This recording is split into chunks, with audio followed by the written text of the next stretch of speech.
1 घंटा पहले जब रुद्राक्ष और आराध्या मॉल के अंदर आए तो आराध्या ने उससे कहा, आप यहीं रुकिए, मेरी शॉपिंग जल्दी ही खत्म हो जाएगी। उसकी बात सुनकर रुद्राक्ष ने हंसते हुए कहा, कोई बात नहीं, मुझे पता है तुम्हारी शॉपिंग इतनी जल्दी खत्म नहीं होने वाली, तो तुम आराम से अपनी शॉपिंग पूरी कर सकती हो, मुझे कोई प्रॉब्लम नहीं है। आराध्या ने कहा, आप किस बात पर हंस रहे हैं? लड़कियां जल्दी ही अपनी शॉपिंग पूरी कर लेती हैं, ठीक है? रुद्राक्ष ने हार मानते हुए कहा, ठीक है, लेकिन तुम पहले कहाँ जाना चाहती हो? एक स्टोर की ओर इशारा करते हुए आराध्या ने कहा, हम पहले वहां चलते हैं। रुद्राक्ष अपना हाथ उसके कंधे पर रखकर उसे लेकर स्टोर के अंदर चला गया। वो अंदर गई और जल्दी से अपनी जरूरत की सारी चीजें उठा ली। वो सच में बहुत तेज थी। बिलिंग काउंटर की ओर बढ़ते हुए आराध्या ने कहा, देखो, मैंने आपसे कहा था ना, मैं बहुत फास्ट हूँ। उसकी ओर देखकर रुद्राक्ष ने सहमति में सिर हिलाया। जैसे ही रुद्राक्ष अपना कार्ड निकालने वाला था, तभी उसका फोन बज उठा। आराध्या को कार्ड देते हुए रुद्राक्ष ने कहा, मुझे एक कॉल रिसीव करना है। कार्ड लेते हुए आराध्या ने कहा, ठीक है, तो फिर आप बाहर मेरा वेट कीजिए। रुद्राक्ष ने सिर हिलाया और बाहर चला गया। स्टोर के बाहर फोन रिसीव करने के बाद रुद्राक्ष ने कहा, क्या हुआ? दूसरी तरफ से रजत ने कहा, बॉस, जो लोग आपका पीछा कर रहे थे वो विशाल के आदमी थे। ये सुनकर रुद्राक्ष की आंखें डार्क हो गई। उसे पहले ही इसका अंदाजा हो गया था। एक गहरी सांस लेकर रुद्राक्ष ने कहा, सिंघानिया पैलेस और सिंघानिया इंडस्ट्रीज की सिक्योरिटी बढ़ा दो और कल सिद्धार्थ को हमारे बेस पर मुझसे मिलने के लिए कहो। तभी रजत ने उसे याद दिलाते हुए कहा, लेकिन सर, कल सुबह 11 बजे आपकी एक इम्पोर्टेंट मीटिंग है। रुद्राक्ष ने अपने कोल्ड वॉइस में कहा, उसे कैंसिल कर दो।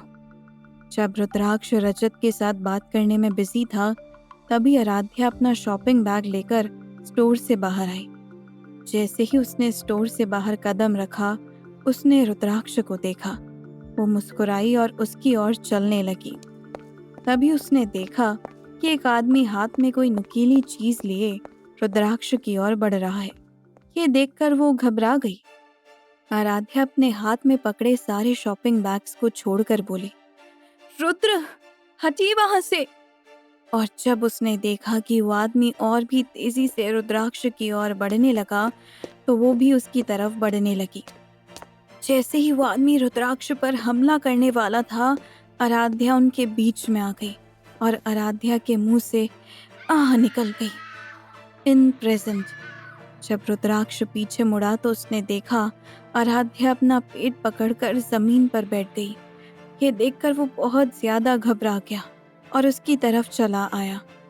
आराध्या के पास आकर उसने उसका सिर अपनी गोद में रखकर उसे देखने लगा। आराध्या ने रुद्राक्ष को देखकर उसके गालों को छूते हुए लो वॉइस में कहा, क्या आप ठीक हैं? लेकिन जब उसने आराध्या के शरीर पर खून के धब्बे देखे तो उसकी सांसें उसके गले में ही अटक गई। वो बड़बड़ाते हुए बोला, खून? आराध्या उसे देखकर हल्के से मुस्कुराई और फिर बेहोश हो गई। उसके गालों को टैप करते हुए रुद्राक्ष ने उसे जगाने की कोशिश करते हुए कहा, आराध्या, आराध्या, आराध्या उठो। तभी उसने देखा कि आराध्या के पेट से खून बह रहा है। ये देखकर रुद्राक्ष का चेहरा पीला पड़ गया, लेकिन उसने हिम्मत करके कहा, खून? आराध्या उठो ना प्लीज। कुछ ही देर में मैनेजर सिक्योरिटी गार्ड्स के साथ वहां पर आ गया।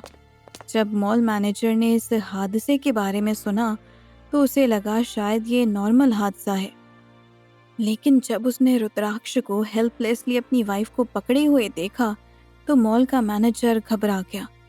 घबराते हुए मैनेजर ने कहा, मिस्टर सिंघानिया, हमें मिसेस सिंघानिया को हॉस्पिटल ले जाना चाहिए, उनका बहुत ज्यादा खून बह रहा है। रुद्राक्ष ने हामी भरते हुए उसे अपनी बाहों में लेकर कहा, मैं आपको इन्वेस्टिगेट करने के लिए 1 घंटा टाइम देता हूँ, पता करो वो आदमी कौन था, लेकिन अगर आप ये पता नहीं कर पाए तो इंपीरियल मॉल कल से यहाँ मौजूद नहीं रहेगा। ये सुनकर मैनेजर के चेहरे पर पसीना आ गया। उसने सिर हिलाते हुए कहा, मिस्टर सिंघानिया, आप परेशान मत होइए, मैं इस चीज की इन्वेस्टिगेशन खुद कर लूंगा। रुद्राक्ष ने उसकी बातों का कोई जवाब नहीं दिया। उसने आराध्या को अपनी बाहों में उठाया और अपनी कार की तरफ चला गया। कैफे के बाहर खड़े उस आदमी ने धीरे से कहा, सो बैड। जो हुआ था उसे देखने के बाद मोहित हैरान था। जब उसने देखा रुद्राक्ष को बचाने के लिए आराध्या ने खुद अपनी जान को जोखिम में डाल दिया, तो उसे अपने दिल में एक चुभन महसूस हुई। उसके दिल में तरह तरह के ख्याल आने लगे। वो अपना सिर नीचे करके सोचते हुए मन में बोला, अगर मैंने उस दिन आराध्या से शादी कर ली होती तो क्या वो मेरे लिए भी ऐसा ही करती? उस आदमी ने कहा, सॉरी मिस्टर मोहित, मैं तुम्हें ये नहीं दिखा सका कि रुद्राक्ष सिंघानिया भी हमारी तरह ही है। लेकिन मोहित ने कुछ नहीं कहा। फिर उस आदमी ने आके कहा, क्या तुमने अभी उसका चेहरा देखा? मैंने जितना सोचा था उसका एक्सप्रेशन उससे कहीं ज्यादा बेहतर था। मोहित ने अपनी आंखें सिकुड़ते हुए उससे पूछा, तुम कौन हो और तुम उनके पीछे क्यों पड़े हो? वो आदमी हंसकर बोला, क्या तुम अभी तक नहीं समझे कि मैं उसे मारना चाहता हूँ? लेकिन अब मुझे एहसास हुआ कि उसे मारना इतना मजेदार नहीं है। अगर मैं उसे मार भी दूं तो मैं उस डर और घबराहट भरे एक्सप्रेशन को कभी नहीं देख पाऊंगा जो मैंने आज देखा है। कुछ देर रुकते हुए उसने कहा, जैसा कि मैंने सोचा था, एक आम आदमी की तरह उसकी भी कमजोरी उसकी वाइफ है। ये सुनकर मोहित ने अपनी आंखें सिकुड़ ली। उसे इतना तो पता चल गया था कि यह आदमी खतरनाक है। उस आदमी ने कहा, तो मिस्टर मोहित, मुझे लगता है आपको अपना फैसला लेने के लिए कुछ टाइम चाहिए। आप जितना चाहे उतना टाइम ले सकते हैं, लेकिन मैं चाहता हूँ कि 2 दिनों के अंदर आप मुझे अपना फैसला बता दें। इतना कहकर वो आदमी वहां से जाने लगा। मोहित ने तुरंत उसे रोकते हुए उससे कहा, रुको, कम से कम मुझे अपना नाम तो बताओ। वो आदमी मुस्कुराकर बोला, विशाल, माय नेम इज विशाल। इधर जब ड्राइवर ने अपने बॉस को आराध्या को अपनी बाहों में लिए हुए कार के पास आते हुए देखा तो वो समझ गया कि कुछ तो सही नहीं है। फिर उसने झट से उनके लिए कार का पिछला दरवाजा खोला। रुद्राक्ष जल्दी से आराध्या को कार के अंदर बैठाकर चिल्लाते हुए बोला, जल्दी हॉस्पिटल चलो। रुद्राक्ष के कपड़ों पर खून के धब्बे देखकर ड्राइवर ने चौंक कर अपनी आंखें चौड़ी कर ली। बिना टाइम वेस्ट किए वो जल्दी से कार के अंदर बैठ गया और वहां से हॉस्पिटल की तरफ निकल गया। हॉस्पिटल के रास्ते में रुद्राक्ष ने आराध्या के गालों को लगातार थपथपाया और उसे जगाने की कोशिश की, लेकिन जब उसने देखा कि वो नहीं जग रही तो उसके दिल की घबराहट और बढ़ गई। उसने आराध्या का हाथ पकड़ा तो वो बर्फ की तरह ठंडा था। आराध्या के हाथ को गर्म करने के लिए वो अपना हाथ उसके हाथों से रगड़ने लगा। फिर रुद्राक्ष चिल्लाते हुए बोला, तेजी से चलाओ। हॉस्पिटल। जैसे ही वो हॉस्पिटल पहुंचे, रुद्राक्ष ने वापस आराध्या को अपनी गोद में लिया और हॉस्पिटल के अंदर चला गया। रुद्राक्ष वापस चिल्लाया, जल्दी, डॉक्टर कहाँ है? हॉस्पिटल के स्टाफ उसे देखते ही पहचान गए और बिना टाइम वेस्ट किए उन्होंने आराध्या को स्ट्रेचर पर लेटाया और उसे ऑपरेशन थिएटर के अंदर ले गए। एक नर्स रुद्राक्ष को रोकते हुए बोली, सर प्लीज आप बाहर रुकिए। रुद्राक्ष का मन तो नहीं था, लेकिन वो वहीं पर रुक गया। जब उसने अपने हाथों को देखा जिस पर आराध्या का खून लगा हुआ था तो उसे अपने पैर कांपते हुए महसूस हुए। ये खून उसकी आराध्या का था। इस टाइम वो किसी हारे हुए इंसान की तरह लग रहा था। उसके मन में यही चल रहा था कि वो आराध्या को प्रोटेक्ट नहीं कर पाया। ये सब उसकी गलती थी। उसने ही बॉडीगार्ड्स को शॉपिंग मॉल के बाहर खड़ा रहने के लिए कहा ताकि आराध्या आराम से शॉपिंग कर सके। ये सब उसकी गलती थी। जब रजत हॉस्पिटल में आया तो उसने अपने बॉस को खून से सने हुए अपने हाथों को घूरते हुए पाया। जब ड्राइवर ने उसे फ़ोन किया और इस इंसिडेंट के बारे में बताया तो रजत बिना टाइम वेस्ट किए हॉस्पिटल चला आया, क्योंकि उसे पता था कि उसके बॉस को उसकी ज़रूरत होगी। और साथ ही उसने सिंघानिया फैमिली को भी इस बारे में इन्फॉर्म कर दिया।